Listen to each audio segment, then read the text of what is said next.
Just weeks before the holiday travel season kicks into gear, new airline refund rules have gone into effect across the country. They can mean big changes for when and how tens of millions of Americans get paid back for things like flight delays or mishandled baggage. They also put an end to some haggling, communication breakdowns, and all-around frustration for passengers. To help walk us through them, we're joined now by Brian Kelly, founder of The Points Guy. That's a popular travel website. Thanks for being with us. Thanks for having me. So, Brian, these rules were first announced by the Biden administration back in April because previously airlines set their own policies when it came to delayed flights or flight cancellations. Help us understand the changes. Yeah, these changes are great for consumers because they give clarity on exactly when you can get a full refund. Now, what's been happening is airlines have been giving vouchers to consumers instead of refunds. Now the regulation states that consumers are owed a refund to their original form of payment if a flight is delayed, whether 3 hours or more domestically or 6 hours or more internationally, or if the flight is canceled for any reason by the carrier. So, cash is king. So this is definitely a win for consumers because getting the refund is much better than a voucher that will eventually expire. And these are automatic refunds.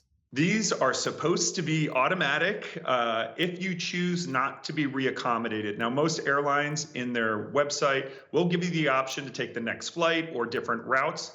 If you choose not to do that and say, hey, look, I'm just going to nix this trip, you should automatically get it within 7 business days. If you don't see that, then it's time to request it from the airline. And if they don't provide it, you can file a DOT complaint, but hopefully automatic.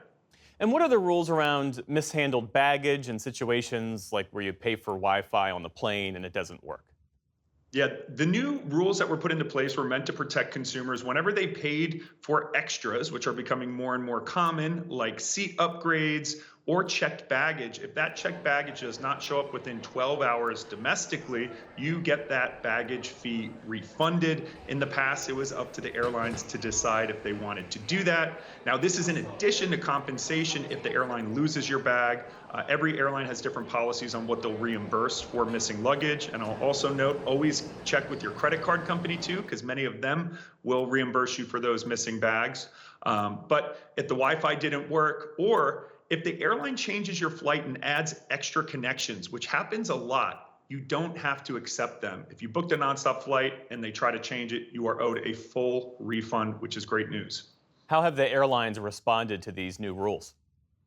Well, there was a lot of grumbling. I thought the airlines might try to protest the new rules because there's a lot of that has to go into this. But so far, we haven't seen that.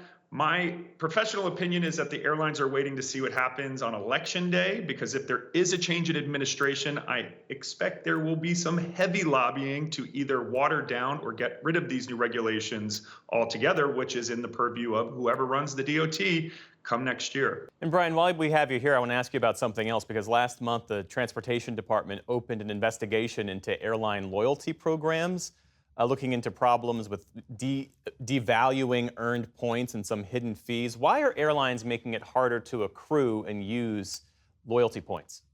Well, interestingly, airlines are actually making it easier to earn points. There's more credit card offers than ever before. The issue comes with redeeming points. Specifically, the big 4 U.S. airlines have continued to increase the amount of miles needed, where it can be very confusing for consumers. What are these miles actually worth? So the DOT is currently in an investigation and fact-finding mission, and they potentially could come out with new regulations that would mandate the airlines to post minimum values that the average consumer could expect to get from their frequent flyer mile programs, and also make them give notice for any big changes to the programs and not just be able to change them at will at any given time, which is how it is today. Brian Kelly, the Points Guy himself, founder of the popular travel website. Thanks for being with us. Thanks for having me.